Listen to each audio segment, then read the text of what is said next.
Bismillahirrahmanirrahim. Assalamualaikum warahmatullahi wabarakatuh.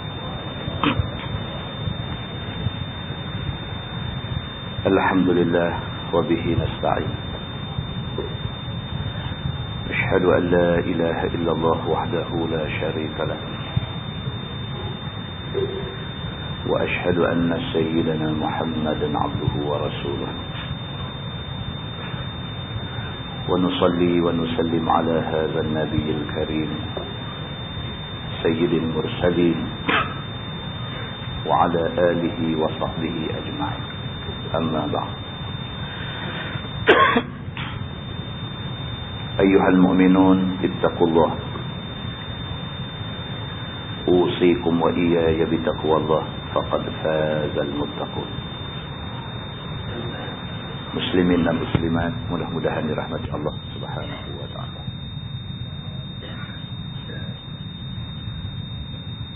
Di dalam sebuah hadis riwayat daripada Abil Abbas Sahl bin Sa'd As-Sa'idi radhiyallahu anhu, kata dia, marra rajulun 'ala an-nabi sallallahu alaihi wasallam فقال لرجل عنده جالس ما رأيك في هذا؟ فقال رجل من أشراف الناس هذا والله حري إن خطب أن ينكح وإن شفع أن يشفع. فسكت رسول الله صلى الله عليه وسلم. ثم مر رجل فقال له رسول الله صلى الله عليه وسلم ما رأيك في هذا؟ فقال يا رسول الله هذا رجل من فقراء المسلمين هذا حري إن خطب أن لا ينكح وإن شفع أن لا يشفع وإن قال أن لا يسمع لقوله. فقال رسول الله صلى الله عليه وسلم هذا خير من ملء الأرض مثل هذا أو كما قال متفق عليه. Seorang sahabat yang bernama Sahal bin Sa'ad As-Sa'idi radhiyallahu anhu menceritakan, kata dia, satu orang telah lintah di depan Nabi sallallahu alaihi wasallam.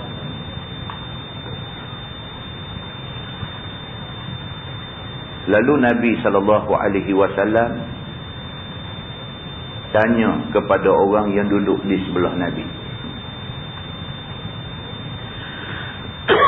Nabi duduk sama dengan Nabi, ada sahabat. Tiba-tiba lalu satu orang di depan Nabi. Nabi tanya kepada sahabat yang duduk sebelah dia. Nabi kata, ma ra'yuka fi hadha? Nabi kata, apa pandangan kamu terhadap laki-laki ni, hak lintahan? Faqala, jawab sahabat yang duduk sebelah Nabi ni, dia kata, rajulun min ashrafin nas. Dia kata, ni hak lintah ni, dia ni satu orang daripada kalangan orang yang mulia-mulia. Style dia, pakaian dia, style jalan dia, bila lintah depan Nabi, Nabi tanya sahabat ada sebelah, Nabi kata, ni dia ni agak-agak hang siapa? Sahabat yang duduk sebelah Nabi kata, dia ni aku rasa rajulun min ashrafin nas. Ni orang kaya ni, orang mulia, orang hebat-hebat. Hadza hari in khataba an yunkah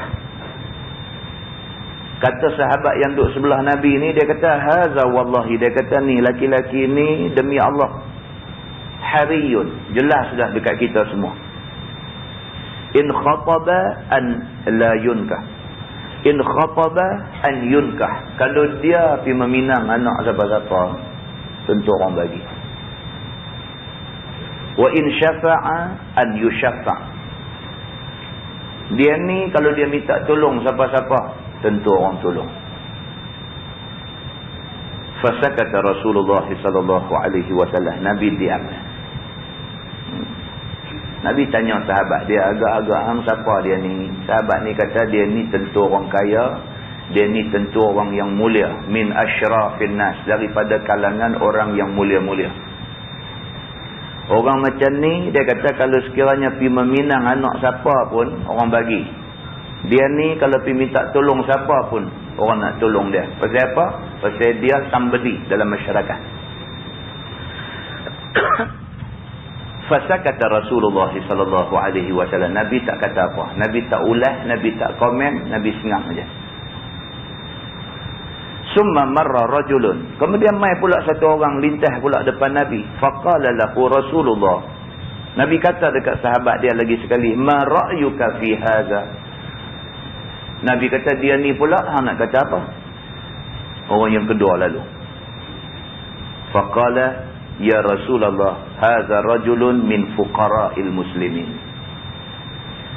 Sahabat hadus sebelah Nabi kata, ya Rasulullah, dia ni aku ingat di kalangan orang miskin, di kalangan orang-orang Islam kita ni, dia ni paling miskin kot. Cara pakaian dia, cara jalan dia, nampak merendah diri. Aku ingat dia ni orang miskin. Hadza hari, dia kata jelas, dia kata ni orang macam ni, nampak lekeh, nampak miskin, nampak macam tak ada apa ni. In khataba an la yunkah. Kalau dia pergi minang anak siapa-siapa, siapa pun tak bagi kat dia. Wa in syafa'a an la yushafa'. Kalau dia pergi minta tolong siapa pun, orang tak berasa nak tolong dia. Masyarakat dah, kita suka tolong orang kaya, orang senang, orang yang berkedudukan. Siapa kok satu hari dia boleh tolong kita, kita selalu ingat macam tu. Orang susah, orang miskin, kita tolong. Buat apa? Buang masa ya, tolong dia pun bukan boleh tolong kita esok ni. Masyarakat kadang-kadang fikir macam tu. Maka sahabat Nabi ni, hak Nabi tanya ni, dia mewakili suara masyarakat. Bila dia tengok orang kaya, dia nampak orang pakai, nampak orang hebat, oh, dia kata dia ni orang hebat ni. Dia ni kalau pergi meminang anak siapa pun tentu orang bagi. Dia ni kalau minta tolong siapa pun, orang cepat nak tolong dia. Bila mai hak nampak selekeh, nampak miskin, nampak susah sikit, sahabat Nabi kata dia ni nampak macam orang miskin. Kalau pergi minang anak siapa pun, orang tak bagi ke dia. Kalau dia minta tolong orang pun, orang tak berasa nak tolong dia. Wa in qala an la yusma'a li qawlih. Kalau dia bercakap pun, orang tak mau nak dengar cakap dia. Siapa dia ni? Mai duk bercakap, siapa nak heran ke dia? Mai duk bercakap, orang kata tak betul. Faqala Rasulullah sallallahu alaihi wasallam. Kemudian Nabi bersabda, Nabi kata, haza khairun min mil'il ardi mithla haza. Nabi kata dah, Nabi kata hak kamu kata tu tak betul. Nabi kata. Dia ni, Nabi kata, Nabi tunjuk hak kata miskin tadi ni. Nabi kata dia ni khairun min mil'il ardi. Dia ni lebih baik daripada semua yang ada di atas bumi ni. Apa yang ada atas bumi ni, kalau nak lawan dengan dia ni baik lagi di sisi Allah Subhanahu wa taala. Hadis itu muttafaqun alaih. Sepakat ulama mengatakan itu hadis sahih. Muslimin dan muslimat yang dirahmati Allah sekalian. Kadang-kadang kita tak boleh hukum orang berdasarkan mata kasar kita tengok. Kadang-kadang begitu. Orang yang kita kata jahat, kerana kita tengok luaran dia nampak macam jahat. Dia tak buat benda jahat, cuma kita tengok ayam muka dia, kita kata jahat. Maka dia buat benda jahat-jahat lah. Ayam muka. Ayam muka dia tengok nampak lagu perungui, nampak lagu sombong, nampak lagu apa, kita kata dia ni menyombong. Tak boleh kata lagu tu. Ayam muka dia nampak macam tu, takkah dia orang baik?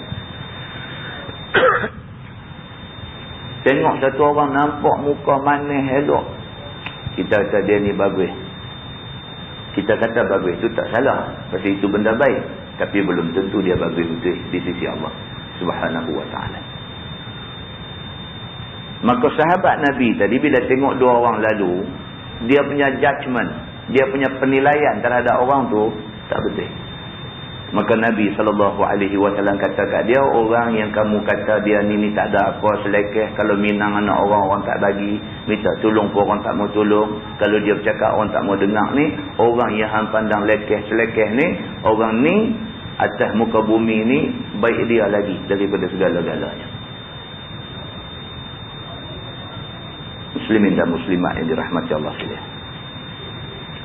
Di dalam sebuah hadis riwayat daripada Abi Sa'id Al-Khudri radhiyallahu anhu, anin Nabi sallallahu alaihi wasallam qala, ihtajjatil jannatu wan nar faqalatin nar fiyal jabbarun wal mutakabbirun wa qalatil jannah fiya du'afa'un nas wa masakinuhum faqada Allahu bainahuma annakil jannah rahmati arhamu biki man asya wa annakin nar azabi u'azibu biki man asya walikilaykuma alayya mil'uha atau kama qala. Hadis sahih riwayat Imam Muslim. Seorang sahabat yang bernama Abu Sa'id Al-Khudri radhiyallahu anhu, kata dia, Nabi SAW bersabda,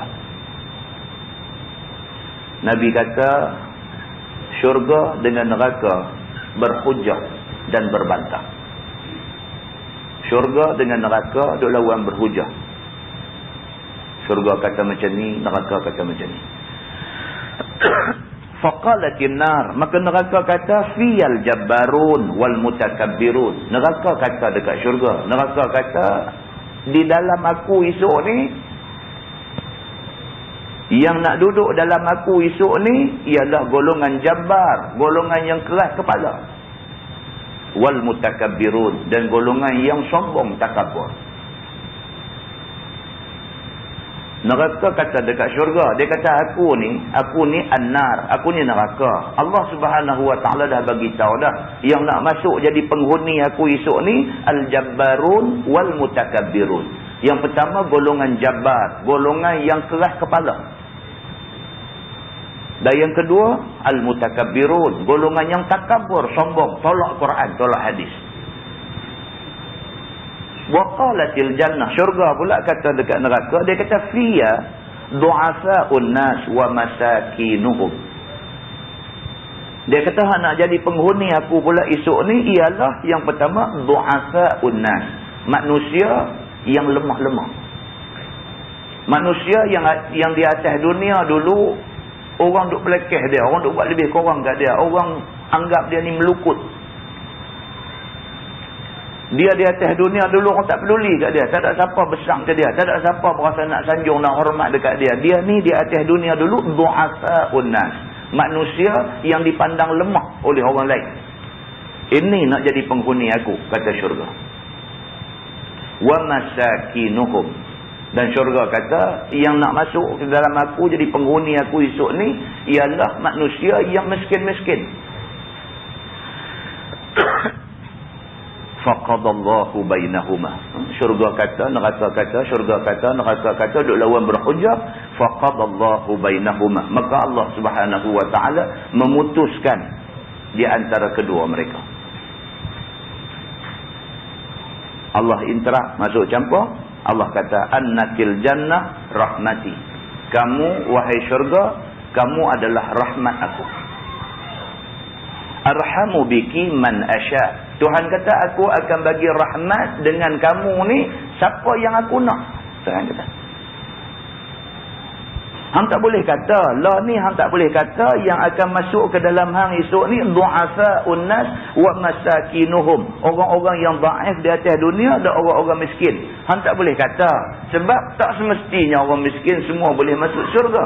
Tak semestinya orang kaya tak boleh masuk syurga. Maka Tuhan kata dekat dia, wahai syurga, annakil jannah, rahmati kamu ni jannah, kamu ni syurga, kamu adalah tempat rahmat aku. Arhamu biki man asya, dengan menggunakan kamu wahai syurga, aku akan letak orang yang aku nak. Tuhan kata. Wa annakin nar azabi, Tuhan kata, dan kamu neraka, kamu adalah tempat azab aku. U'azibu biki man asya, aku akan guna kamu neraka untuk mengazab orang yang aku nak.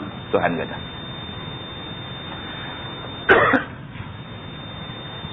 Walikilaykuma alayya mil'uha, Tuhan kata, maka atas akulah nak mengisi kedua kamu ini. Muslimin dan muslimat yang dirahmati Allah sekalian, Allah Subhanahu wa taala Tuhan yang mempunyai hak mutlak nak bagi siapa masuk syurga, nak bagi siapa masuk neraka. Itu hak Allah Subhanahu wa taala. Di dalam sebuah hadis Nabi sallallahu alaihi wasallam bersabda, Nabi kata, innallaha yubghidu thalatha wa bughduhu li thalathatin minhum ashad. Awwaluha yabghadul mutakabbirin wa bughduhu lil faqiril mutakabbir ashad. Wa thani yabghadul fusaq wa bughduhu للشيخ الفاسق أشد. والثالث يبغض البخلاء وبغضه للغني البخيل أشد. ويحب ثلاثة نفر وحبه لثلاثة منهم أشد. يحب المتقين وحبه للشاب التقي أشد. والثاني يحب الأسخياء وحبه للفقير السخي أشد. والثالث يحب المتواضعين وحبه للغني التواضع وحبه للغني المتواضع أشد. أو كما قال حديث رواية إمام أبو داود. Nabi SAW bersabda, sesungguhnya Allah Subhanahu wa taala benci 3 golongan manusia. Nabi kata ada 3 golongan manusia Tuhan benci betul. Wa bughduhu li thalathatin minhum ashad. Tapi dalam 3 golongan yang Tuhan benci ini, ada 3 lagi yang paling Tuhan benci. Ada 3 golongan manusia Tuhan benci. Tapi ada 3 golongan Tuhan lagi benci. Yang pertama, yabghadul mutakabbirin. Allah Subhanahu wa taala benci orang yang takabur. Allah tak suka orang takabur. Dalam hadis dah dijelaskan, maksud takabur itu ialah yang pertama, batarul haq, menolak kebenaran. Membuat ayat Quran terang-terang dah bagi tahu, tak mau pakai. Orang buat main hadis Nabi terang-terang, hadis ni hadis sahih, riwayat Al-Bukhari, Muslim, kitab bawa main tunjuk semua, tolak. Menolak kebenaran, ini takabur. Allah Subhanahu wa taala sangat benci kepada orang yang jenis takabur, sombong ni. Kebenaran tolak. Allah benci orang ini. Wa bughduhu lil faqiril mutakabbir ashad. Nabi kata, tetapi benci Allah kepada orang fakir, orang miskin, yang sombong, yang takabur lagi Tuhan benci.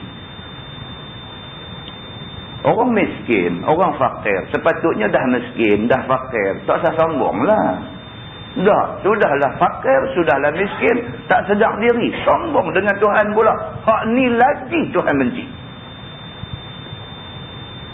Takabur tu dah Tuhan tak suka. Kalau orang kaya takabur pun Tuhan tak suka. Tapi kalau orang miskin takabur, lagi Tuhan tak suka.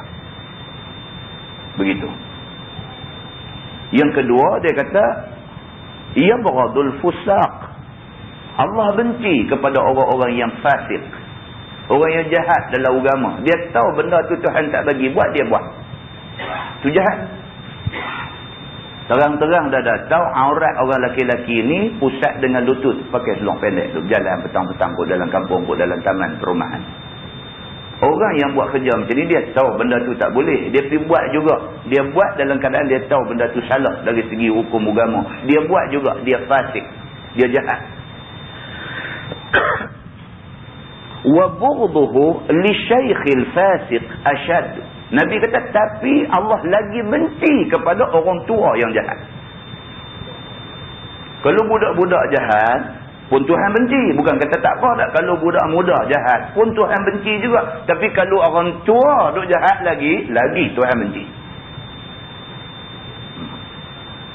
Yang ketiga, yabghadul bukhala wa bughdhuhu lil ghaniyil bakhil ashad. Yang ketiga, Tuhan benci orang yang bakhil, kedekut. Tuhan benci. Tetapi benci Tuhan kepada orang kaya yang bakhil lagi dahsyat. Bakhil, kedekut ni tak bagus. Tapi kalau orang kaya, Tuhan dah takdirkan rezeki dia melimpah ruah, kaya raya, bakhil. Hak ni lagi Tuhan benci. Kalau orang susah, orang miskin, duit pun tak banyak mana, bakhil pun Tuhan tak suka. Pasal bakhil tu Tuhan tak suka. Tapi padanlah dia susah. 5 ringgit sekupang bagi dia pun besar. Dia kedekut, menasabah. Tapi pun Tuhan tak suka. Tapi kalau kaya, duit ada makan tak habis, kedekut pula lagi. Hak ni lagi Tuhan benci.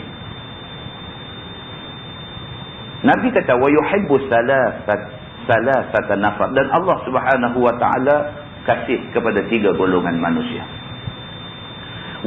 Wa hubbuhu li salasatin minhum ashad. Tapi ada 3 lagi Tuhan lagi kasih daripada yang 3 tadi. Yang pertama, yuhibbul muttaqin wa hubbuhu lisyabbit taqi ashad. Allah kasih kepada orang yang bertakwa. Tuhan sayang orang yang bertakwa. Orang yang takut kepada Tuhan, nak buat apa pun fikir dulu, boleh tak boleh dan sebagainya. Tuhan kasih kepada orang yang bertakwa. Wa hubbuhu lisyabbit taqi ashaddu. Tapi Tuhan lebih kasih lagi kalau anak muda bertakwa. Kalau bertakwa tu Tuhan kasih dah. Tapi kalau orang tua bertakwa, biasalah, dia dah tua dah. Nak pergi naik kelak pun nak ragih tangga naik tak larat lah. Maka dia pun ingat, cukuplah, aku pun dah tak larat dah nak buat jahat, eloklah buat baik pula. Tuhan suka. Pasal apa? Pasal dia masih lagi ada keinginan nak sedang. Tuhan suka. Tapi kalau budak muda tengah duk cerdas, tengah duk kuat, pendek kata kalau nak pergi duk joget di naik kelab tu sampai pagi pun larat lagi, tapi dia pilih untuk nak jadi orang yang bertakwa pada umur muda. Hak ni lagi Tuhan kasih. Yang kedua, yuhibbul askhiya. Tuhan cukup kasih kepada orang yang pemurah. Tuhan kasih orang yang pemurah, suka bagi derma, bagi duit, bagi sumbangan. Allah kasih orang macam ni. Wa hubbuhu lil faqiris sakhi ashaddu. Tetapi kalau dia orang fakir, dia satu orang yang fakir dan pemurah, Tuhan lagi kasih dekat dia. Dia pun bukan orang kaya, bukan orang senang, tapi pemurah. Kita pergi rumah dia, tengok Allah, cara ni aja rumah dia. Jauh rumah kita lebih selesa daripada rumah dia. Tapi kita pergi rumah dia, dia besar hati. Pergi kepung ayam tu tangkap. Nak sembelih buat bulat bagi kita makan. Pemurahnya dia sampai macam tu. Allah kasih kepada orang yang macam ni. Orang yang miskin tapi pemurah. Duit ada tak banyak mana, tapi dia nak sedekah ke orang lah. Allah sangat kasih orang ini. Yang ketiga, yuhibbul mutawadhi'in. Allah kasih orang yang tawaduk, yang rendah diri, yang tak sombong. Allah kasih. Wa hubbuhu lil ghaniyil mutawadhi' asyad. Tetapi Allah lagi kasih kepada orang kaya yang tawaduk.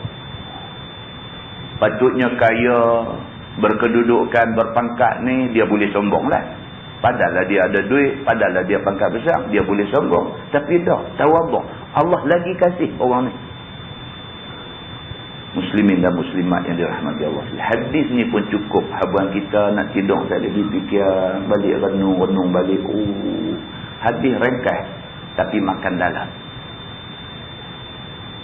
Muslimin dan muslimat yang dirahmati Allah sekalian. Daripada hadis yang kita baca dapat kita buat kesimpulan. Kaya miskin bukan penentu kita ke syurga atau ke neraka. Tak mesti orang kaya semua masuk neraka, tak mesti orang miskin semua masuk syurga, tak mesti. Bagaimana kita nak bawa diri kita dengan kaya kita, bagaimana kita nak bawa diri kita dengan miskin kita, menentukan kita ke syurga atau ke neraka. Apa yang penting ialah orang yang bertakwa kepada Allah, tempat dia di syurga. Inna akramakum indallahi atqakum. Sesungguhnya orang yang paling mulia di kalangan kamu di sisi Allah ialah orang yang paling bertakwa. Jadi tuan-tuan, kita ni siapa pun tu tak penting. Kita orang ada duit ke, kita orang tak ada duit ke, kita orang ada pangkat ke, kita orang tak ada pangkat ke, kita ni orang macam mana, itu tak penting. Yang penting kita kena jadi orang yang bertakwa kepada Allah, orang yang taat perintah Allah, orang yang junjung perintah Nabi SAW. Selamat kita dunia akhirat. Mudah-mudahan mukadimah itu memberi manfaat kepada kita semua, insya-Allah. Kita menggunakan tafsir Nurul Ihsan jilid 2.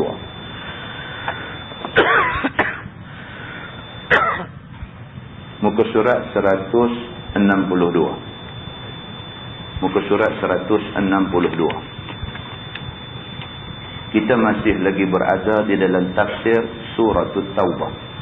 Tafsir Suratul Taubah. Muka surat 162. Bawah sekali. Dia kata, dan tak kala turun ayat sedekah. Ayat tu kita dah baca dah bulan-bulan yang lepas. Innamas sadaqat lil fuqara wal masakin. Itu ayatnya.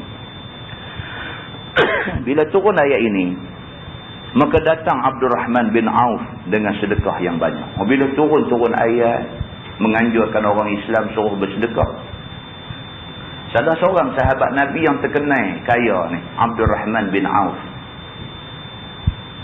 terus mai jumpa Nabi SAW.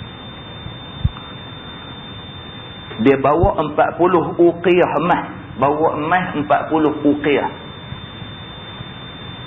Satu uqiyah sama dengan 40 dirham. Dia nak beritahu tu. Satu uqiyah sama dengan 40 dirham. 10 dirham sama dengan 1 rial. Masa tu punya rial. Maknanya Abdul Rahman bin Auf bawa 40 uqiyah. 40 uqiyah sama lebih kurang 160 rial. Bila bawa dia mai kepada Nabi SAW, maka sembahnya semua harta hamba ada 80 uqiyah. Maka hamba beri utang Tuhanku 40, maka hamba taruh 40. Dia kata duit aku ada lebih kurang 80 uqiyah. 40 aku bagi untuk agama Allah. Sedekahlah. Kalau lah ni kata duit ada 1000, bagi setengah, bagi 500 untuk guna pada Islam. Kalau ada 1 juta, bagi 500,000. Tengok berapa jumlah ada. Yang pentingnya dalam peratusnya setengah, 50%. Abdul Rahman bin Auf bila turun aja ayat menganjurkan orang Islam suruh sedekah, dia terus setengah daripada harta dia dipisrah kepada Nabi SAW untuk guna pada jalan Allah. Maka dia kata, maka hamba taruh 40 uqiyah, aku simpan setengah, setengah aku sedekah. Maka jadikanlah ya Rasulullah pada sabilillah. Hak 40 uqiyah ni bersamaan 160 rial masa tu ni, hak ni jadikan untuk sabilillah. Maka doa Nabi SAW dengan barakah. Nabi pun terima sedekah yang dia bagi ni. Nabi doa, minta supaya Allah berkati, Allah bagi barakah kepada hidup Abdul Rahman bin Auf. Maka kata munafiqin, orang munafik, bila tengok Abdul Rahman bin Auf ada duit sampai banyak tu, setengah daripada duit dia mai bagi sedekah untuk sabilillah, orang munafik yang duk tengok Abdul Rahman bin Auf bagi sedekah setengah harta ni, kata orang-orang munafik ni, ini riak, dia kata. Tu kerja dia. Duk tunggu nak sidai kawan aja. Orang buat elok pun dia sidai, orang buat tak elok pun kira duk tunggu apa lagi boleh nak pukul dia ni. Ni Nabi dengan sahabat-sahabat Nabi. Apa yang Nabi dengan sahabat Nabi buat, kita tunggu tengok. Hak elok pun kita hantar, tak elok lebih lagi kita hantar. Itu sifat orang munafik. Bila tengok Abdul Rahman bin Auf bagi setengah daripada harta kekayaan dia untuk sabilillah, maka kata munafiqin, ini riak. Dia kata, ni nak menunjuk ni. Dan datang seorang lagi dengan segantang tamar sedekah. Tak lama lepas Abdul Rahman bin Auf bagi sampai 40 uqiyah, mai pula satu orang lagi sahabat Nabi, hak miskin sikit, mai bawa segantang buah tamar bagi dekat Nabi. Ini sedekah yang aku boleh bagi. Aku tak ada banyak, aku ada banyak ni aja. Aku nak bagi segantang buah tamar sebagai sedekah aku. Maka kata munafiqin, Allah Ta'ala kaya daripada sedekah ini. Pula. Maksudnya apa? Kalau dalam bahasa kita, dia kata setakat nak bagi segantang korma tak gaduh bagi. Lagu tu. Kau hak bagi banyak pun dia kata riak. Kau hak bagi sikit, dia kata kalau nak bagi banyak tu baik tak usah bagi. Ini perangai munafik. Buat apa pun tak betul. Buat hak elok pun tak betul. Buat apa pun tak betul. Kira nak cari salah sahabat Nabi. Maka turun ayat. الذين يلمزون المطوعين من المؤمنين في الصدقات والذين لا يجدون إلا جهدهم. Allah turun ayat kepada Nabi bahawa segala mereka yang mengaib akan segala orang yang berbuat sunat, buat benda baik. Mana-mana orang yang mengaib ataupun menghina ataupun buat cerita yang tak elok kepada orang yang buat baik. Orang bagi sedekah, dia buat cerita macam-macam. Dia ni riak lah, dia ni nak menunjuk dia ada duit lah. Apa. Orang buat benda baik. Mana-mana orang yang mengaibkan orang yang buat baik daripada segala orang mukmin dan yang kaya dan yang miskin pada sedekah. Tak kira dia aib tu orang kaya ke orang miskin ke. Kalau dia cakap satu benda yang bertujuan nak bagi jatuh kawan tu. Dan segala mereka yang miskin, yang tiada dapat harta, melainkan sekuasa-kuasa mereka itu, namun sedekah dengannya. Kalau dia aibkan orang miskin, yang memang dia pun tak ada harta, ada pun takat banyak ni, ya tu pun takat ada tu dia nak bagi juga sedekah. Tiba-tiba pergi kata pula kat kawan tu, kalau takat nak bagi segantang korma taklah bagi langsung. Fayaskharuna minhum, maka mengolok-olok mereka itu, yakni munafik itu, daripada mereka yang bersedekah. Hidup buat parlimen menunjuk tu, dah hang tahu tak ada duit, hidup bagi buat apa, balik belanja makan anak bini hang lah, duk cakap lagu tu di kedai kopi. Fayaskharuna minhum, maka dia buat mengolok-olok, buat ejek-ejek main kepada orang yang buat baik ni. Sakhirallahu minhum, maka mengolok-olok Allah Ta'ala daripada mereka itu. Siapa yang hidup keji perbuatan baik yang orang buat, Allah akan keji dia. Dengan dizahir mereka itu dalam dunia kepada muslimin. Di antara benda yang Allah akan buat apa dia? Allah akan bagi satu hari orang Islam kenal. Kata ni munafik rupa-rupanya. Allah akan bagi orang kenal. Tuan-tuan, kita ni kalau kita buat jahat, kalau kita tak ikhlas, kalau kita tak jujur, lambat laun orang tahu. Berapa hari kita nak hidup berpura-pura di depan manusia? Berapa hari kita boleh berpura-pura ni? Berapa hari? Seminggu boleh, sebulan boleh, setahun boleh. Ada orang boleh tahan 10 tahun. Boleh tahan. Berapa hari nak tahan hidup berpura-pura ni? Satu hari dia punya true color orang nampak. Satu hari Hari itu lambat atau cepat satu hari orang nampak dia punya true color. Dia punya sebenar dia orang macam mana. Orang tak. Begitu. Firman Allah, walakum azabun alim. Dan bagi mereka itu azab yang sangat sakit di akhirat. Yang ni kerana kufur mereka itu. Orang yang pergi buat perli, pergi buat olok-olok main, pergi ejek-ejek orang buat baik ni, atas dunia Tuhan akan tunjuk ke orang, kata dia ni sebenarnya munafik. Bila mati esok, azab pedih duk tunggu dia. Cerita dia tuan-tuan, satu je pengajaran daripada ayat ni. Kita kena ajak diri kita menghargai kebaikan. Itu saja. Kita ni kena ajak diri kita menghargai kebaikan, mengiktiraf perbuatan baik yang dibuat oleh orang. Begitu. Firman Allah, istaghfir lahum aw la tastaghfir lahum. Minta ampun oleh kamu wahai Muhammad, ataupun tiada engkau minta ampun bagi mereka itu. Yang ini diberi pilih akan Nabi SAW antara minta ampun ataupun tidak minta ampun. Maka sabda Nabi, aku pilih untuk minta ampun bagi mereka itu. Aku pilih untuk minta ampun bagi mereka itu. Berdasarkan riwayat Al-Bukhari. Ini cerita Abdullah bin Ubay bin Salul. Bapa munafik mati. Bila mati, Nabi SAW ni nak menunaikan hajat Abdullah bin Ubay bin Salul.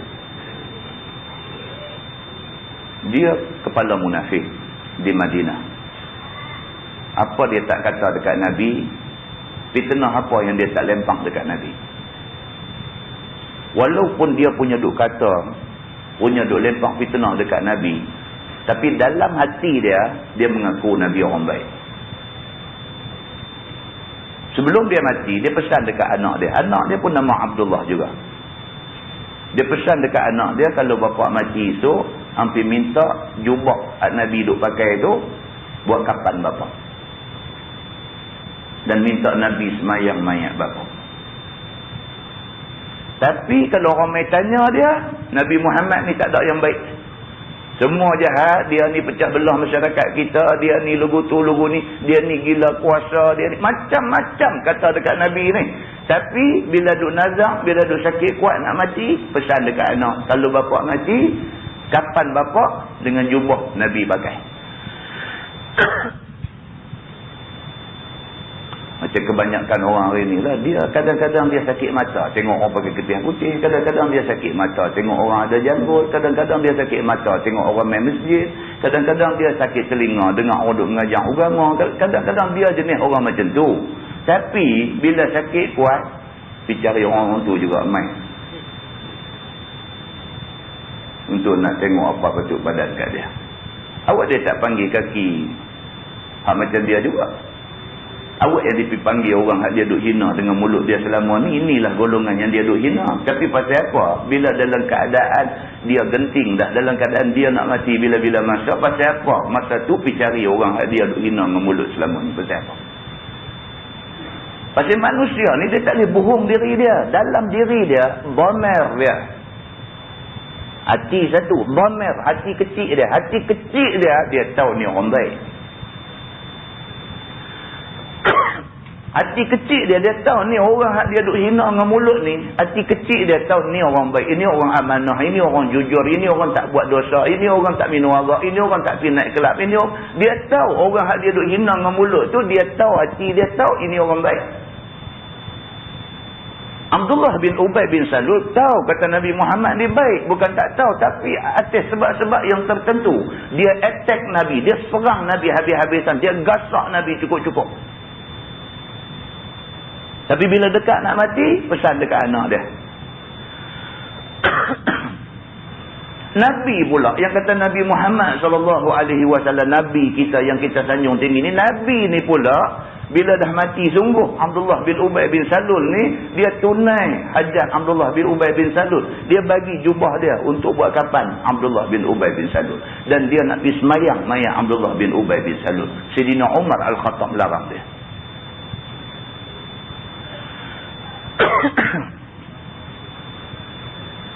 Ayat mula-mula turun, dia kata istaghfir lahum aw la tastaghfir lahum, sama ada kamu minta ampun ataupun kamu tak mau nak minta ampun bagi mereka ni. Allah bagi pilihan dekat Nabi, la Muhammad, ini orang munafik yang mati ni, kamu nak minta suruh aku ampun dia ke ataupun kamu tak mau minta aku ampun dia. Tuhan kata,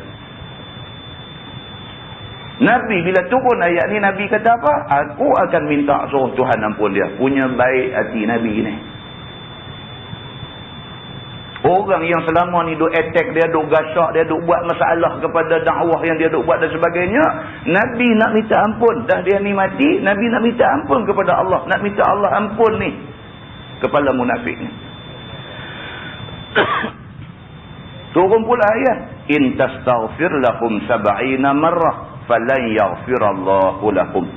Maksudnya jika engkau minta ampun bagi mereka itu, bagi munafik itu 70 kali pun, maka tiada mengampun Allah bagi mereka itu. Dia. Nabi nak minta ampun, nak minta Allah ampun ni kepala munafik ni, Abdullah bin Ubay bin Salul ni. Nabi nak minta. Allah waktu turun ayat, Allah kata, Muhammad, kalau kamu minta 70 kali kamu minta aku ampun dia ni, aku tetap tidak akan ampun dia. Tuan-tuan, dalam bahasa Arab, bila dia kata falan yaghfirallahu lahum, falan, lam nun di atas, lan maksudnya lil mu'abbad sampai kiamat. Allah sampai bila-bila Allah tidak ampun Abdullah bin Ubay bin Salul. Bukan kata kamu minta 70 kali minta aku ampun dia, lebih pada 70 kali pun Tuhan kata falan yaghfirallahu lahum, Allah tidak akan ampun mereka ni, orang-orang munafik ni. Allah tidak akan ampun mereka. Dia kata riwayat Al-Bukhari. Di dalam Sahih Al-Bukhari, dia kata hadis sabda Nabi, jika aku ketahui bahawa jika aku perlebih atas 70 kali minta ampun, maka akan diampun, nescaya aku akan perlebih. La ilaha illallah. Yang kata Nabi Muhammad ni. Dia kata kalau kata 70 kali minta ampun pun Allah tak akan minta, Allah tidak akan ampunkan dia ni. Kalau kata lebih pada 70 kali baru Tuhan nak ampun, aku akan minta ampun lebih pada 70 kali. Tuan-tuan nak kata apa kat Nabi Muhammad ni?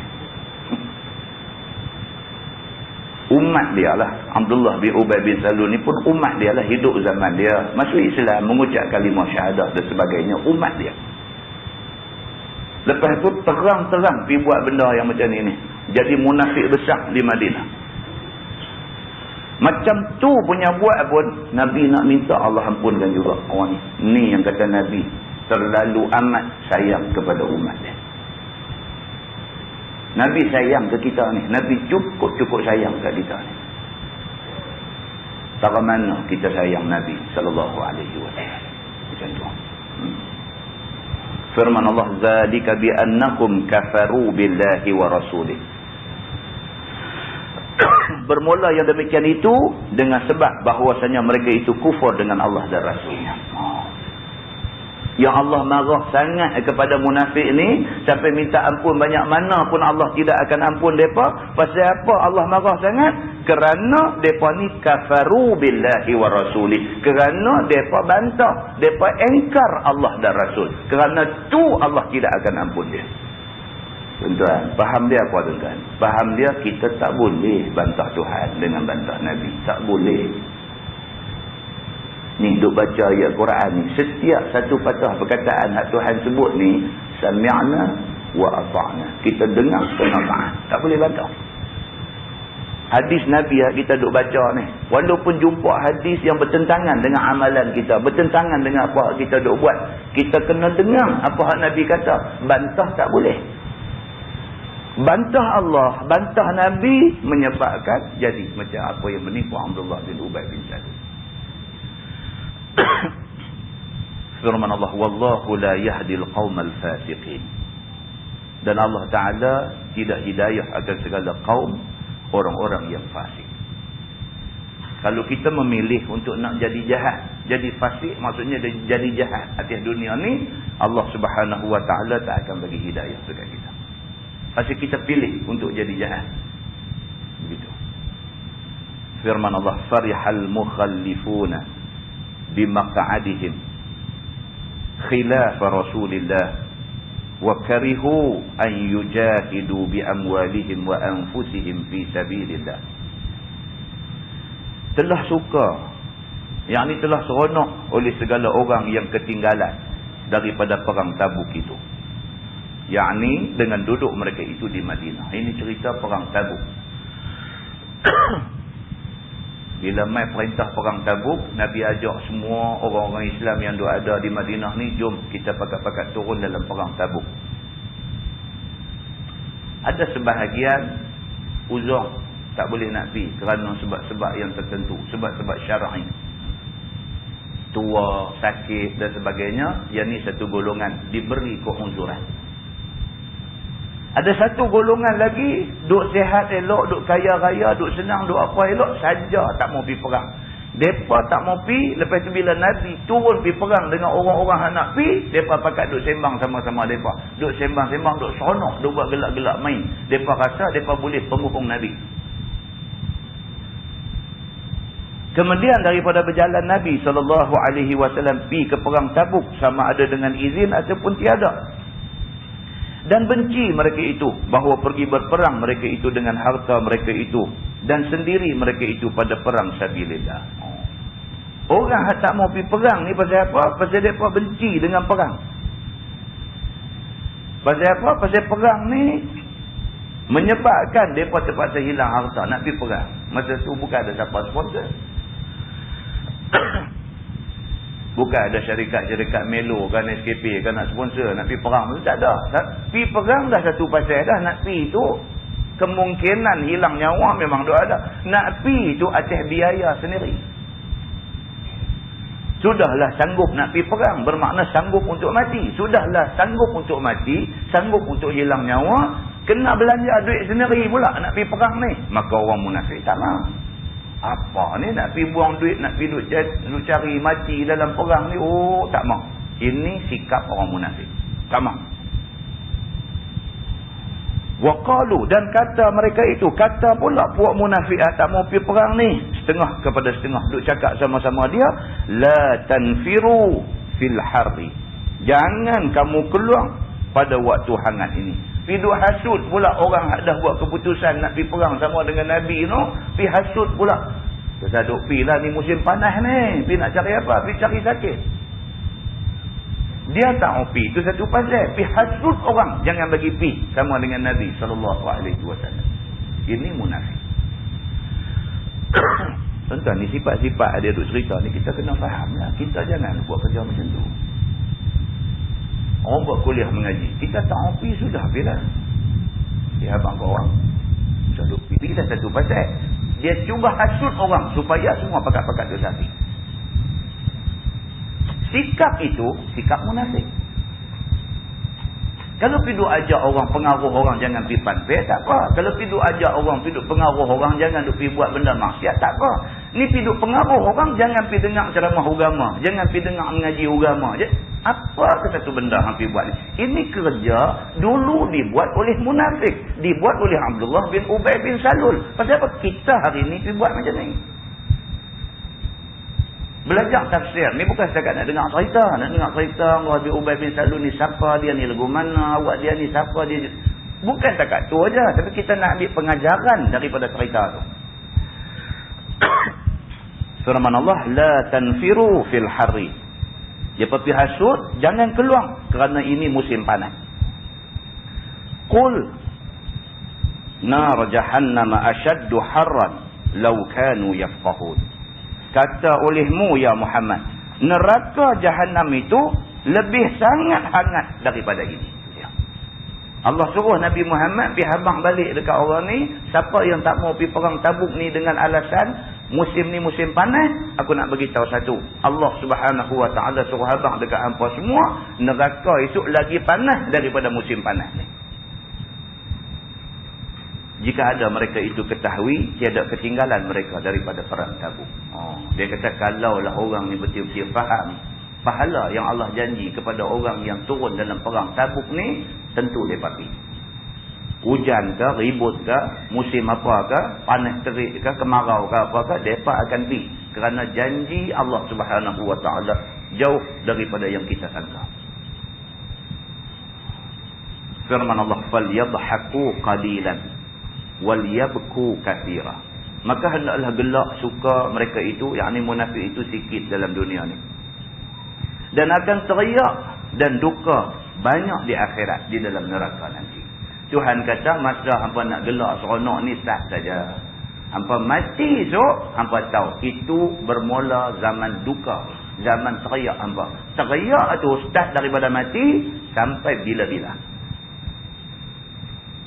Hampa nak gelak, nak seronok, nak buat perli-perli, nak sindir-sindir Nabi dan sahabat-sahabat Nabi dan orang mukmin takat atas dunia ni lah. Dunia ni rupa lama. Hampa nak seronok, nak buat gelak-gelak dekat orang Islam ni rupa hari. Mati aja bermula masa teriak hampa. Dan teriak tu dia mula, dia tak berakhir. Begitu. Artinya, jika suka orang-orang munafik ataupun orang kafir dengan harta kebesaran selama umur dunia ini sekalipun, jika nisbah kepada kesusahan dan menangis di akhirat neraka itu, maka kesukaan dalam dunia ni sedikit saja. Ni nak dapat seronok, sedap, mewah, syok, sat atas dunia ni, kalau nak banding dengan akhirat itu, tak ada apa ni. Seronok atas dunia ni tak ada apa. Tuan-tuan, habis-habis lama kita hidup di dunia berapa hari? Ni, dalam zaman lah ni habis kuat 100 lebih sikit saja. Tak boleh pergi dah. Tak boleh pergi dah. Tok Sah duk suntik hormon apa, Tok Sah duk cucuk oksigen apa lah, macam rawatan duk dalam ni. Di Kuala Lumpur tu boleh duk injek masuk oksigen. Kemudian dia ada kategori dia pula. Ada oksigen harga sampai sekali suntikkan harga sampai ribu-ribu. Ada oksigen sekali suntikkan harga sampai 8-900. Hak paling murah 400. Hospital swasta duk buat. Boleh pi pula ambil treatment tu. Tengoklah kita orang ni dekat mana boleh pi. Kalau kita boleh ambil ribu-ribu tu, kunun ceritanya kata bila dia masuk saja oksigen baru tu, dia cedah ni jadi lagu umur belah-belah. Umur puluh-puluh ni jadi umur belah-belah. Tara-tara tak ada duit ni, pi cucuk ambil RM400 tu pun dandan boleh balin buah boling. Cerita kata lagu tu. Dia pakat 1000 pi lah orang ada duit pakat duk buat. Cucuk macam mana pun, idza jaa ajaluhum la yastakhiruna sa'atan wa la yastaqdimun. Mai tempoh ajal, dia bubuk full stop, mati. Habis lama kita kata pilih 120 umur mati. 120 nak banding dengan akhirat esok, sehari di akhirat sama dengan 1000 tahun di dunia. Apa ni hidup 120 tahun ni, apa saja di akhirat esok ni, tak ada apa. Tak sampai sehari. 1/10 hari je dah. Sehari di akhirat sama dengan 1000 tahun di dunia. Kita duduk di atas dunia ni tak ada 1100 pun tak ada sampai. Macam mana kita nak banding kehidupan dunia dengan alam akhirat? Macam mana? Maka dalam ayat ni dia habaq yang ni. Jika nisbah kepada kesusahan dan menangis di akhirat dalam neraka esok, maka kesukaan atas dunia ni hanya sedikit. Kerana dunia ni binasa, sedangkan akhirat kekal. Maka yang binasa, nisbah kepada yang kekal itu sikit.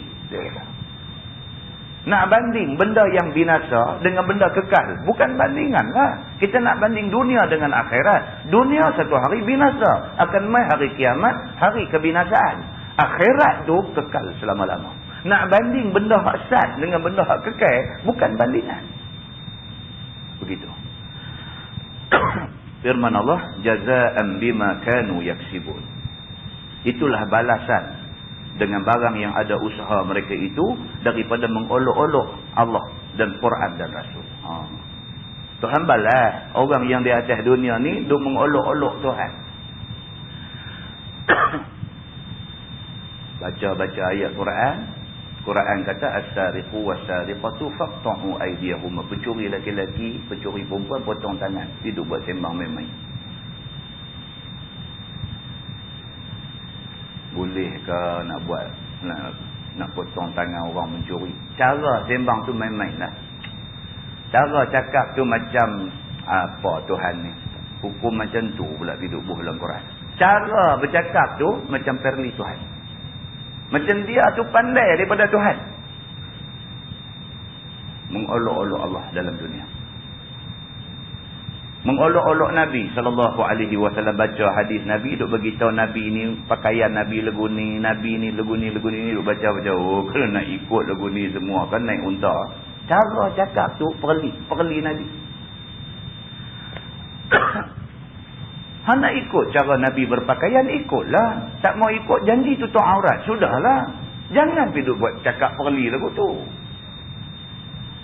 Bukan ada siapa paksa pun suruh kita pakai kamis, pakai jubah labuh ni. Tak ada siapa paksa kita suruh pakai macam tu. Kalau kita pakai sebagai tanda kata kita sayang Nabi, kerana Nabi pakai macam ni, maka aku nak pakai macam ni, aku sayang Nabi. Baguslah. Kalau tak mau pakai pun pakai baju pakai seluar tutup aurat, cukup dah yang tu pun. Tapi jangan mulut piduk hina apa yang Nabi buat. Punya tak ada benda nak bercakap sampai benda lagu ni. Hidup bercakap benda yang orang dengar, orang faham. Kata nak buat perlimain dengan hadis Nabi. Maka orang macam ni, ayat ni kata apa? Jazaan bima kanu yaksibun. Itulah balas kepada barang yang ada mereka itu mengolok-olokkan Allah, mengolok-olokkan Quran dan mengolok-olokkan Nabi SAW. Tentang kita mengaji ni bukan apa. Yang ni lah kita nak peringat balik. Oh, tak usah buat main benda ni. Tak usah buat main. Benda-benda macam ni tak usah buat main. Buat main ni, Tuhan bukan jejah apa. Kalau kita pergi kata apa pun kat Tuhan, Tuhan bukan nak luar apa, bukan nak jejah apa, bukan nak jadi cedera apa. Nak cedera ni kita. Bila kita mengaji benda ni, kita ambil ingat elok-elok. Oh, tak usah lah. Tak usah bercakap langsung lah benda ni. Kalau cakap kita tu sampai nak jadi kata kita ni mengolok-olokkan Allah dan Rasul, tak usah bercakap lah. Lagi baik tak usah bercakap. Muslimin dan muslimat yang dirahmati Allah sekalian. Fa in raja'aka Allahu ila ta'ifatin minhum, maka jika mengembali akan dikau oleh Allah Taala kepada satu taifah daripada mereka itu, yakni kepada munafik yang tinggal di Madinah dan tak pergi perang itu.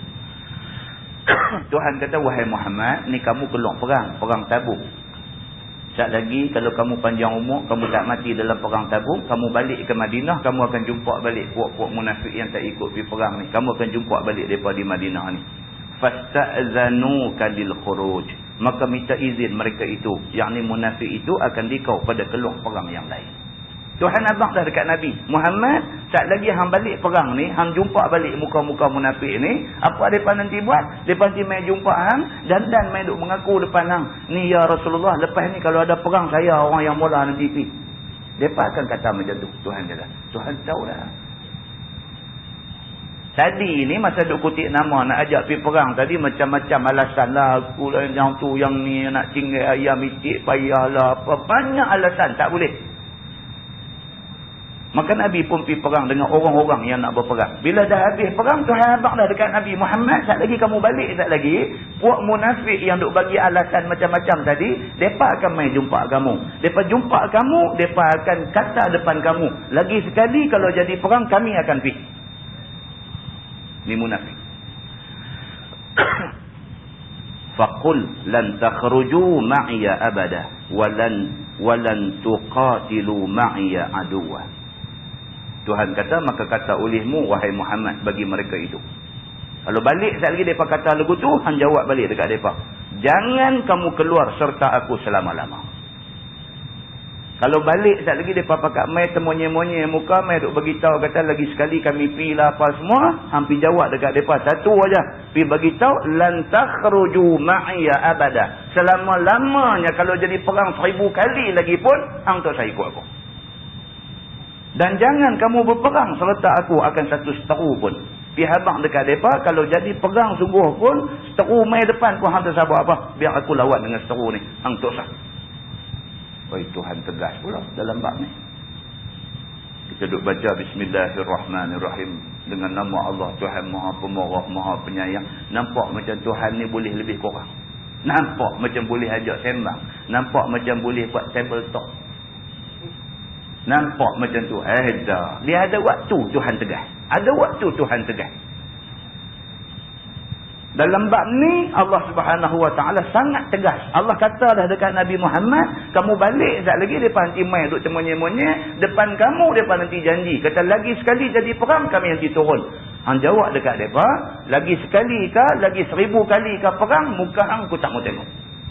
Pergi jawab lagu tu kat mereka. Ini munafik. Innakum raditum bil uqud awwala marrah faq'udu ma'al khalifin. Kerana bahawasanya kamu reba dengan duduk sejak daripada mula lagi. Aku tak mau hampa ikut aku sampai bila-bila. Pasal apa? Pasal hampa ni sejak daripada mula-mula dah aku kenal dah hampa ni. Belang hampa ni aku dah nampak. Hampa ni jenis tak mau nak pergi susah dalam peperangan. Maka duduk olehmu serta sekalian orang yang ketinggalan daripada perang. Han duduk sama dengan orang yang tak pergi perang ni daripada perempuan dan kanak-kanak dan orang gila dan orang-orang yang bahaya. Orang yang dikecualikan daripada pergi perang ni perempuan, budak-budak kecil, orang gila dan juga orang-orang yang dah tua, dhaif, lemah dan sebagainya. Hang sihat, senang, lenang, apa masalah pun tak ada apa-apa, tak mau pergi perang. Sudah, tak mau pergi sekali, hang tersapi sampai bila-bila. Muslimin dan muslimat yang dirahmati Allah sekalian. Dia kata kematian kepala munafikin. Ni dia nak main cerita kita cerita tadi. Cerita matinya Abdullah bin Ubay bin Salul, tonggak dan tulang belakang kepada puak munafik zaman Nabi sallallahu alaihi wasallam. Firman Allah, wala tusalli ala ahadin minhum mata abada. Tuan-tuan dengar baik-baik. Dan jangan engkau wahai Muhammad semayang ke atas seorang daripada mereka itu, yakni daripada munafikin itu selama-lama. Turun dah perintah ni. Allah Subhanahu wa taala kata, wahai Muhammad, kalau munafik mati jangan duk semayang-mayang dia. Bila? Abada, selama-lama. Kalau kata yang mati ni munafik, tak sah semayang mereka. Umar Al-Khattab, selepas Nabi wafat, selepas Sayyidina Abu Bakar wafat, Umar Al-Khattab jadi khalifah. Umar bila ada kematian, dia tanya Huzaifah bin Yaman. Huzaifah bin Yaman ni selalu dihuraikan dalam kitab hadis, dia kata penyimpan rahsia Nabi. Bila ada kematian, Umar Al-Khattab akan rujuk dekat Huzaifah bin Yaman. Dia kata, wahai Huzaifah, macam mana orang yang mati hari ini ni? Munafik ataupun tidak dia ni? Kalau Huzaifah kata, na'am, ya, dia munafik, Umar tak akan pergi menziarahi mayat itu. Dia. Tuan-tuan nak kata apa benda ni? Pecah belah masyarakat. Tuan-tuan nak kata apa? Allah suruh dalam Quran. Allah suruh dalam Quran. Kalau menurut perintah Allah pecah belah masyarakat. Allah sebut wala tusalli ala ahadin minhum mata abadan. Bukan zaman Nabi saja, bukan zaman Abu Bakar saja, bukan zaman Sayyidina Umar saja. Abadan, sampai bila-bila. Dan jangan engkau semayang atas seorang daripada mereka itu, daripada munafik itu selama-lama. Apa yang penting dalam ayat ni ialah kita kena ambil satu pengajaran. Bukan pengajaran tok sapi semayang-mayang, tapi pengajaran dia apa? Jangan jadi munafik. Itu pengajaran dia. Pengajaran yang kita nak kena kunci, ambil simpan dalam hati kita. Kita ni jangan jadi munafik. Pasal apa? Pasal jadi munafik bahaya dia sangat besar. Penyakit nifak ini lebih bahaya daripada kanser. Orang kena kanser boleh masuk syurga. Tapi orang yang kena penyakit nifak sampai semayang mayat pun dilarang. Muslimin dan muslimat yang dirahmati Allah. Wala taqum ala qabri. Lagi teruk Tuhan kata, dan jangan engkau berdiri di atas kuburnya semasa tanam ataupun semasa ziarah mayat dia. Tuan-tuan nak kata apa tuan? Ayat ni nak potong bang? Tuan-tuan baca. Kita nak buat dulu kah? Ayat ni keras dengan ni tak sesuai baca. Tuan-tuan berani nak potong ayat Quran? Beranikah kita nak potong ayat Quran ni? Pasal apa? Pasal kita rasa keras sangat ayat ni. Beranikah kita nak potong ayat Tuhan sebut? Kenapa kita sibuk nak potong ayat Quran? Kenapa kita tak sibuk nak perbetul diri kita jangan jadi munafik? Kita selalu begitu, bila wujud persaingan, kita sibuk nak binasakan orang yang bersaing dengan kita. Tapi kita tak sibuk nak up diri kita untuk nak lebih bersaing dengan dia. Kawan kita menyaga, kita pun menyaga. Perniagaan dia nampak maju, hak kita punya slow. Kita habis siang malam duk fikir nak pelikup menyaga dia. Pasal apa kita habis masa duk fikir nak pelikup dia? Pasal apa kita tak habis masa fikir nak memperbaiki mutu perniagaan kita? Kita selalu tak boleh fikir positif. Kita selalu nak fikir negatif. Nak fikir pergi perjalanan orang. Sedangkan Quran mai dekat kita, dia kata macam ni. Dia kata, ini orang munafik ni tak bagus. Mereka ni ada dalam masyarakat tak bagus.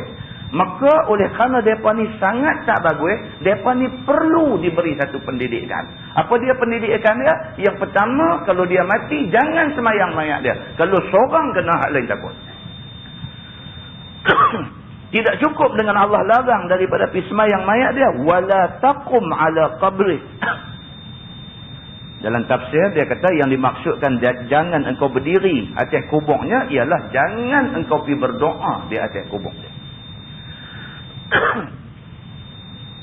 Kita tuan-tuan kalau berdasarkan sunnah Nabi, bila mati selesai semayang bagi salam aja semayang mayat. Assalamualaikum warahmatullahi wabarakatuh. Assalamualaikum warahmatullahi wabarakatuh. Mayat terus angkat pergi simpan. Tak ada dah nak Fatihah pula lah, nak doa lagi apa semua, tak ada. Tidak sabit daripada hadis. Nabi tak buat macam tu. Bahkan Nabi larang pasal itu melambat-lambatkan mayat untuk masuk kubur. Habis aja Assalamualaikum warahmatullahi wabarakatuh. Assalamualaikum warahmatullahi wabarakatuh. Angkat mayat ni. Dah sampai sana, siap ke bumi, simpan-simpan semua. Satu doa. Macam Nabi buat. Baca sepotong Quran ke, sepotong hadis Nabi ke apa ke. Terus doa. Doa minta Allah bagi ketenangan kepada penghuni kubur. Tu Nabi buat. Tapi bagi orang munafik, Allah kata wala taqum ala qabri. Jangan duk berdoa di atas kubur dia. Sebab doa kamu tak boleh tolong dia. Dia ni banyak masalah dengan Tuhan. Dia kena selesai masalah dia dengan Tuhan. Kamu pergi doa pun tak ada guna. Nabi nak tolong semayang mayat dia pun Allah tak bagi. Innahum kafaru billahi wa rasulih wa matu wa hum fasiqun. Kerana bahawa mereka itu kufur, mereka itu dengan Allah dan Rasulnya. Dia ulang yang tu. Pasal apa ni berat sangat Allah sebut dalam Quran ni, sampai pergi semayang mayat dia pun tak boleh, pergi nak berdoa atas kubur dia pun tak boleh. Pasal apa ni Allah marah sangat dekat mereka ni? Berapa kali dah Tuhan ulang, innahum kafaru billahi wa rasulih. Mereka ni jadi macam tu kerana mereka engkar bantah Allah dan Rasul. Pasal itu. Pasal masa hidup dengan Quran, dengan hadis ni dia lambung gitu aja, dia tak mau ikut. Dan mati mereka itu, dan mereka itu kafir sekalian. Sebab turun ini dua ayat ialah kerana mati Abdullah bin Ubay bin Salul ni. Dia cerita dah. Kita habang tadi ni ada dia cerita sini. Sebab turun ini dua ayat ialah kerana mati Abdullah bin Ubay bin Salul. Maka ia bapaknya Salul adalah di Madinah ada dua puak. Dia kata di Madinah masa tu ada dua puak. Satu Aus. Puak Aus. Di Madinah tu ada dua puak. Satu puak Aus. Alif waw sin. Aus. Kepala kepada puak Aus ini ialah Sa'ad bin Ubadah. Dan satu puak lagi yang duduk di Madinah ni puak Khazraj. Kepala kepada puak Khazraj ialah Abdullah bin Ubay bin Salul. Oh, dia ni bukan kata kecil-kecil anak. Abdullah bin Ubay bin Salul ni pimpinan kepada suku Khazraj. Masuk Islam sebelum Nabi hijrah daripada Mekah ke Madinah, dia dah masuk Islam dah. Dia dihormati oleh orang-orang Madinah. Bukan kata orang Khazraj. Orang Aus pun hormat dia. Dia pimpinan kepada suku Khazraj. Orang bagus, orang hebat, orang berkedudukan, orang yang disegani, orang yang dihormati. Pasal apa yang pergi jadi rosyad macam ni? Pasal apa? Pasal iri hati. Apabila Nabi SAW hijrah daripada Mekah ke Madinah, Nabi sampai aja di Madinah, orang sudah alih perhatian, semua orang pakat bagi bai'ah taat setia kepada Nabi. Apa masalah jumpa Nabi? Apa hal cari Nabi? Maka Abdullah bin Ubay bin Salul ni iri hati. Selama ni, sebelum Nabi Muhammad main, apa hampa tanya aku? Apa masalah pun refer dekat aku? Tiba-tiba dengan kerana Muhammad main, apa tak pandang aku? Dia sakit hati, dia iri hati, dia hasad dengki kepada Nabi. Start daripada tu, dia memimpin satu gerakan munafik menentang Nabi. Tuan-tuan tengok, iri hati, hasad dengki ni boleh pergi sampai jadi lagu tu. Mula start sikit aja. Iri hati aja sebenar-benarnya. Dia pergi jadi, dia merobok, jadi satu penyakit membawa maut. Bahaya benda ni. Tak kala matinya. Yang ni tak kala mati Abdullah bin Ubay bin Salul ni. Datang anaknya bernama Abdullah. Anak kepada Abdullah bin Ubay bin Salul, nama Abdullah juga. Orang Arab biasa macam tu. Abdullah bin Abdullah ni biasa bagi mereka. Kita kalau orang Melayu buat begitu, luar biasa lah. Syamsuri bin Syamsuri pula, apalah dia ni tak kreatif langsung, dia tak tahu nama lain. Orang asli tu apa? Mustafa. Sahabat kita duk kerja di pejabat kesihatan di Pahang, dekat perkampungan orang asli. Dapat anak, main nak daftar di pejabat kesihatan ni. Orang nak daftar tanya, nak buat nama apa? Dia kata nama awak. Kawan ada daftar tu nama Mustafa. Dia kata nama awak. Oh ni kita apa pula nama saya? Ada nak bubuh nama apa? Nama awak ada dah. Mustafa dia pun, nama dia Mustafa. Berapa banyak Mustafa ada dalam kampung tu? Buh bila nama apa pun di kampung dia, dia ada panggil ikut bahasa dia lah, dia ada lah nama lain. Ni abuan nak tulis, nak tulis bila apa pun. Jadi dia pun tak mau fikir banyak, dia banyak benda lain lagi nak fikir. Nama awak dia kata.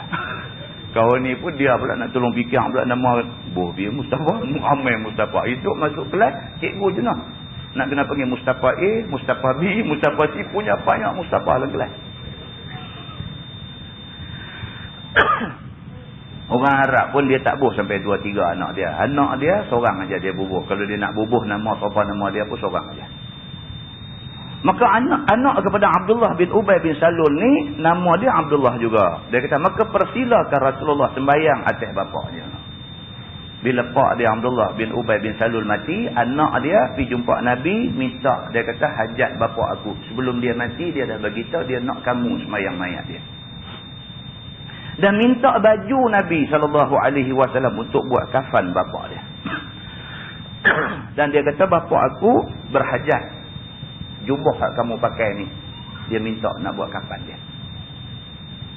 Maka hadir Nabi SAW dan beri akan dia baju. Oh, yang kata Nabi. Dia tahu ni Abdullah bin Ubay bin Salul ni duk gasak dia, duk hentam dia, duk fitnah dia, duk buat macam-macam cerita dekat dia. Bila orang main habang kata hajat dia sebelum dia mati, dia minta baju Nabi untuk nak buat kapan dia. Nabi pergi bagi. Yang kata Nabi ni, tuan hati tu macam mana hati Nabi.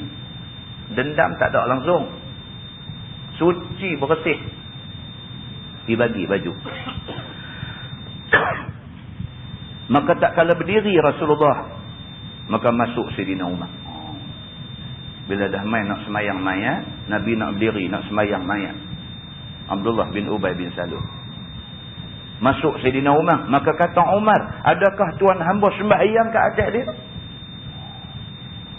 Umar ni tak boleh. Dia pergi dia kata, ya Rasulullah, kamu tahu tak siapa yang mati ni? Abdullah bin Ubay bin Salul hak mati ni. Dia ni Allahu Akbar. Bukan kamu tak kenal dia siapa. Kamu nak sembahyang ke mayat dia? Sayyidina Umar. Ia kata hari anu begian-begian. Hari anu begian-begian. Hari anu tu maksudnya hari tu dia kata ke ahlu ni lu. Hari itu dia kata, apa yang dia tak katakan? Maka senyum Nabi SAW. Sabda Nabi, wahai Umar, diberi pilih aku, maka aku pilih yang ini. Nabi kata kat Sayyidina Umar, dia kata, wahai Umar, Allah bagi pilih dekat aku. Sama ada aku nak minta Tuhan ampun dia, ataupun tak mau minta. Tuhan bagi aku pilih, maka aku pilih untuk nak minta ampun dekat dia. Semayang mayat ni tuan-tuan, doa lah. Semayang mayat tu doa lah. Allahu Akbar, Fatihah. Allahu Akbar, selawat. Allahu Akbar, doa. Allahumma ighfir lahu warhamhu wa'afihi wa'fu anhu. Doa. Allahu Akbar, doa lagi. Allahumma la tahtinna ba'dahu waghfir lana wa ya Allah, janganlah fitnah kami selepas mati dia ni. Ampunlah dia ni sekali. Doa. Cukuplah doa banyak tu. Dalam semayang mayat tu doa dah lah tu, cukup dah. Allah berengkir-engkir doa kita lah ni. No, daripada buat turun rumah tu, buat turun keranda duduk depan pintu tu, tahan dulu. Kita duduk tengok pun macam-macam. Bila tegurnya orang marah. Buat turun tu ada pula satu tu imam pula. Pak, pergi tahan tu. Jangan jalan lagi. Lagu polis trafik pula dia pun. Al-Fatihah. Langkah tapak Al-Fatihah. Tapak Al-Fatihah. Doa ni sepanjang. Sampai di masjid dah letak dah apa semua semayang tu doa lagi. Dah habis. Assalamualaikum warahmatullahi. Assalamualaikum warahmatullahi. Ila hadratil Fatihah pula dulu lagi. Doa pula lagi.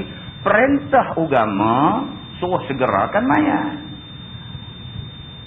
Tuan-tuan, mufti Pulau Pinang dah keluar dah, berkeliling dia, hantar ke masjid-masjid semua, mengarahkan supaya jangan baca dah doa selepas daripada selesai bagi salam sembahyang mayat tu.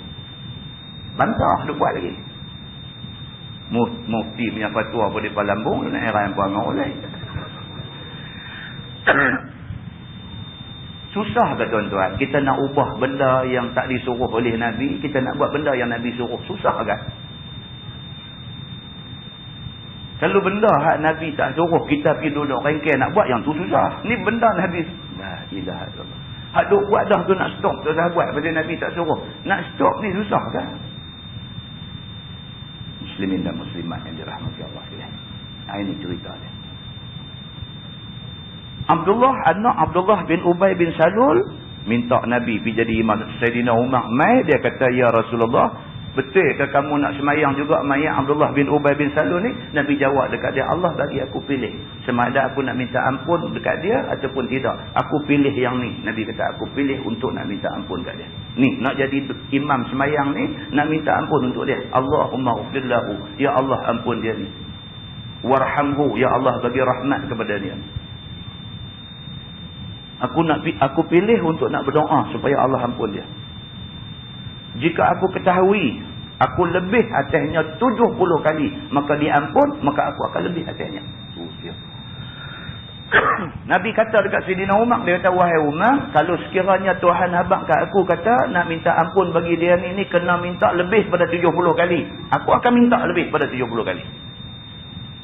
Nabi berkeras untuk nak minta ampun dekat Abdullah bin Ubay bin Salul ni. Kata Nabi, maka sembahyang aku. Nabi kata, aku nak sembahyang juga dekat dia ni. Nabi kata. Dan baju Nabi tiada mengaya dia daripada Allah sesuatu. Sebaliknya, aku harap Islam 1000 daripada kaumnya. Tu dia. Nabi pula dia berfikiran macam tu. Nabi kata, tang dia minta baju aku untuk nak pakai buat kapan dia, aku akan bagi baju aku. Tapi Nabi kata, aku nak bagi tahu, baju aku tak boleh membantu dia sikit pun. Tidak mengkayakan dia akan baju aku. Jangan ingat kata dia ni munafik, dia banyak dosa kerana baju aku buat kapan dia, dia lepas. Jangan ingat macam tu. Baju aku tidak mengkayakan dia daripada kena azab Tuhan. Sama macam orang hari ni lah, bila nak mati kan, pesan tinggal kat anak-anak ni, kain ihram dia dulu ni buat kapan dia. Salahkah kapan dia dengan kain ihram hak dia pakai pergi buat haji pada dulu ni? Tak salah. Tak salah. Tapi jangan ingat kata kain ihram tu boleh selamatkan dia. Tak ada. Kain ihram ke, kain apakah tak boleh memberi keselamatan kepada siapa-siapa. Tambah ke pula lagu duk selit sorat pula. Selit sorat pula masuk dekat tangan mayat tu. Tanya ni apa ni, sorat apa yang ni? Muka naked tengok dia tahu. Boleh ada satu sistem pos apa pula boleh muka naked pula nanti tengok geng kita. Jangan. Ini semua adalah faham khurafah. Tak ada agama, tak ada asas tentang benda ni semua. Jangan pergi merepek buat pasal benda ni semua. Dah mati sudah pergi, jangan pergi duk rengkeh buat. Sampai dah mati dah, dalam kain kapan ada benda khurafat lagi. Na'udzubillah min zalik. Jangan. Tuan-tuan, kita ni tuan-tuan satu aja. Kita buat ni biar ikut agama. Yang tu aja. Ikut agama ni apa? Benda ada dalam Quran, benda ada dalam hadis. Itu agama. Hak tak ada dalam Quran, hak tak ada dalam hadis, hidup mereka buat, itu adat, silap-silap khurafat. Jaga. Benda ni kena jaga. Yang sampai dah mati, dah ada lagi khurafat. Cukup. Nabi SAW kata, hajat dia pesan tinggal dekat anak dia supaya jubah aku bagi buat kapan dia. Nabi kata tak ada masalah, aku bagi. Tapi aku nak bagi ingat, tiada mengkaya dia daripada Allah sesuatu. Dia pakai jubah aku, jubah Nabi pun dia pakai, tak ada bawa apa manfaat dekat dia. Sebaliknya Nabi kata aku harap Islam 1000 orang daripada kaum dia. Nabi kata aku harap dengan aku tunjuk aku buat baik ni, orang hadu ikut dia bila tengok, depa patah balik ikut Nabi. Abdullah bin Ubay bin Salul ni dah pun berjaya memperdayakan 1000 orang yang sudah jadi Islam. Dia munafik seorang tak apa, dia pergi pengaruh orang yang terpengaruh dengan dia 1000 orang. Di Madinah tu Nabi duk ada situ, dia boleh duk buat kerja ni. Nabi kata aku harap ni, aku tunjuk kata aku buat baik ke dia ni, aku harap 1000 orang hadut ikut dia ni boleh patah balik mai ikut Islam balik. Maka tinggal Nabi SAW bajunya yang mulia pakai kepada Abdullah buat kafan. Maka Nabi SAW pun bagi baju dia, tak apa, buatlah kafan, tak ada masalah. Dan disapu ayam liuknya ke atasnya, yang ni ke atas Abdullah, dan sembahyang atasnya. Ini ada dalam Sahih Bukhari, tuan-tuan boleh buka tengok. Nabi ada ambil ayat liuk, dia sapu sikit. Wallahu a'lam apa tujuan dia. Nabi sembahyang juga. Kerana menyuka hati anaknya yang bernama Abdullah. Nabi buat ni semua ni kerana apa? Nombor satu, kerana Nabi sayang dekat anak Abdullah bin Ubay bin Salul ni yang nama Abdullah ni. Ni budak bagus. Hak masalah ni pak dia bagus. Nabi buat tu pasal Nabi sayang dekat Abdullah, anak dia. Kerana Abdullah itu daripada jumlah sahabat-sahabat Nabi yang besar-besar. Itu dia. Kita doa apa kali dah anak Abu Jahal. Nama Ikrimah. Abu Jahal punya hal. Ikrimah anak dia baik punya manusia. Abdullah bin Ubay bin Salul punya hal. Anak dia yang bernama Abdullah juga baik orangnya. Nabi fikir budak ni. Nabi tak mau tak lagi anak kecil hati. Budak ni budak baik.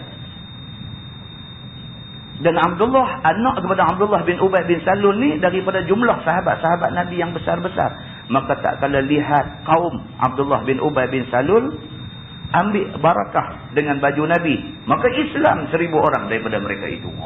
Sungguh tindakan Nabi buat baik kepada Abdullah bin Ubay bin Salul ni, pengikut dia 1000 orang duduk tengok-tengok, satu benda dapat dalam diri mereka, satu pengajaran dapat. Apa dia? Mereka kata, tok guru kita Abdullah bin Ubay bin Salul, tok guru mereka. Tok guru kita ni kalau cakap, kalau tak kata kat Nabi Muhammad tak sah. Dia mesti kok mana pun dia singgung juga Nabi ni. Dia luku juga Nabi ni. Dia nabuh juga Nabi ni. Tapi tengok Nabi hak dia duk kata macam-macam tu, tengok Nabi layan dia macam mana. Benda ni rupa-rupanya punggah habis. Hak duk ada dalam hati dia pada lama ni, punggah habis. Dia masuk balik nur Islam, hidayah Islam masuk balik. 1000 orang ni patah balik mai ikut Nabi SAW. Maka turun ayat ini, iaitu menegah daripada semayang atas mereka itu. Dan tegah berdiri sewaktu tanam dan berziarah. Turun pula satu ayat lepas Nabi sembahyang mengimamkan sembahyang mayat Abdullah bin Ubay bin Salul, Allah buat turun mai pula satu ayat. Maka ketika dibawa tawanan Badar 70, dalamnya ada Abbas pak penakan Nabi, tiada kain atasnya. Cari Nabi baju nak bagi pakai kepada Abbas. Maka didapat baju Abdullah bin Ubay bin Salul ini. Maka sebab itu diberi bajunya sebagai balas. Rupanya ada cerita di sebalik itu. Pasal apa yang Nabi bagi juga baju hak Nabi pakai ni kepada buat kapan kepada Abdullah bin Ubay bin Salul, rupanya ada cerita. Semasa berlaku perang Badar dulu ni, di antara orang yang kena tawan ialah Al-Abbas, pak penakan Nabi.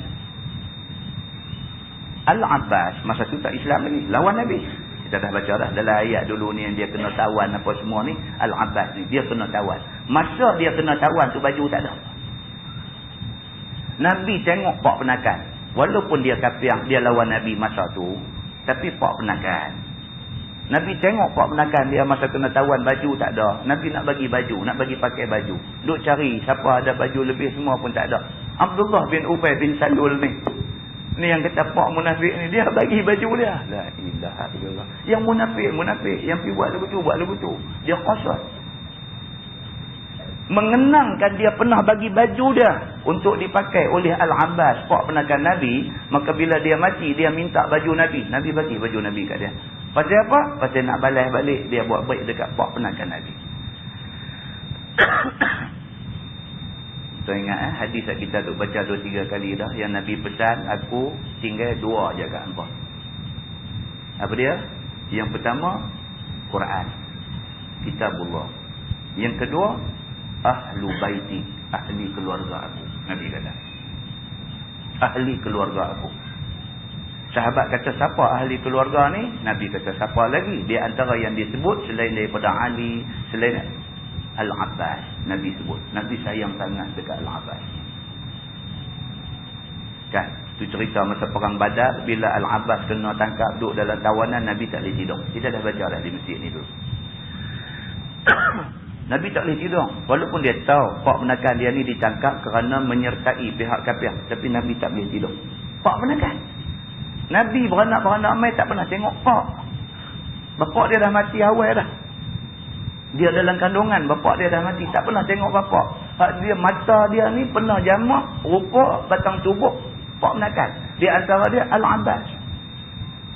Dia pun teringin nak tahu rupa pak dia macam mana. Bila tengok pak penakan ni, dia pun mungkin duk bayang-bayang ni lah tu rupa bapak aku. Dia sayang dekat Al-Abbas ni.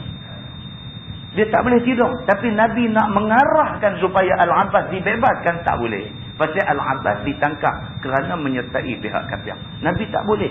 Tapi kegelisahan Nabi ini dikesan oleh sahabat Nabi. Dikesan oleh sahabat Nabi. Kita baca lah cerita ni dulu. Maka akhirnya sahabat Nabi pi dekat tempat Al-Abbas ditahan, dikurung, ditawan tu, nak suruh bebaskan Al-Abbas ni. Kawan hak tahan tu pula pergi kata apa? Dia kata, aku tak kira siapa. Adik-beradik Nabi kah, pak penakan Nabi kah, apakah, aku ditugaskan jaga orang tahanan. Aku tak akan bebas orang ni. Dia tu pun tegas tu macam. Sampai Umar kata apa? Umar kata, aku rasa macam nak pancung bagi dia ni. Pasal dia gamak kata lagu tu. Sedangkan yang kena ni pak penakan Nabi. Nampak? Sahabat Nabi tuan-tuan. Apa Nabi kasih, mereka kasih. Cerita ni dia berkait-kait tuan-tuan. Yang tu yang dia tak boleh berhenti ke-9. Lagi 2 ayat insya-Allah kita berhenti. Firman Allah, wala tu'jibka amwaluhum wa auladuhum innama yuridullahu an yu'adzibahum biha fid dunya wa tazhaqa anfusuhum wa hum kafirun. Dan janganlah mengajib akan dikau oleh banyak harta mereka itu dan ramai anak mereka itu. Hanya menghendaki Allah bahawa mengazab akan mereka itu, yakni dengannya pada dalam dunia. Pula Tuhan kata, dengan puak munafik ni hampa tak usah berasa mereka ni hebat sangat. Kalau mereka orang kaya pun biar kaya pergi ke mereka. Kalau mereka ada anak ramai pun biar pergi ke mereka anak ramai. Kita tak usah duk rasa ajib, rasa kagum, berasa takjub dengan apa yang ada kat mereka. Mereka kaya duit mereka punya hal. Mereka ada anak ramai anak mereka punya hal. Tapi Tuhan kata kekayaan dan anak pinak tu akan menjadi punca mereka kena azab besok. Tersedut heran dengan mereka kaya, tersedut heran dengan mereka ni anak banyak, pengaruh banyak, pengikut ramai. Tersedut heran yang ni semua. Semua ada kat mereka tu akan menjadi punca aku azab mereka. Tuhan kata. Dan keluar nyawa mereka itu sedang mereka itu kafir sekaliannya. Selagi mana mereka tu mati kafir, maka selagi itulah mereka susah. Walau apa ada kat mereka, harta benda, anak pinak, pengaruh apa ada pun, mereka kalau mati kafir, mereka susah. Tuhan kata.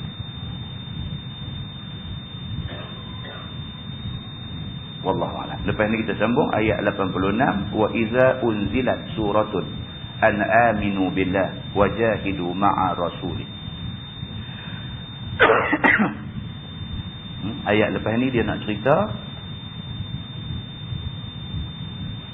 cerita pahala orang-orang yang ikut berjihad bersama dengan Nabi sallallahu alaihi wasallam. Lepas itu tuan-tuan, dia akan cerita jenis-jenis keuzuran yang diizinkan untuk tak pergi berperang. Kemudian lagi dia akan cerita murka Allah kepada orang yang tak ikut berperang. Dia akan cerita detail bagaimana murka Allah Subhanahu wa taala.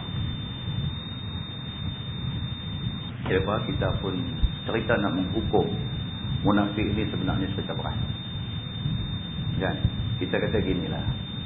Sayyidina Umar pun tanya Huzaifah bin Yaman. Aidah.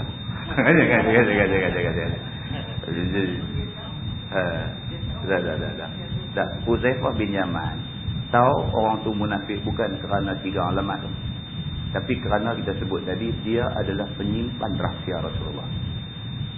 Satu keistimewaan khusus Tuhan bagi dia. Benda ni khususiah kepada dia.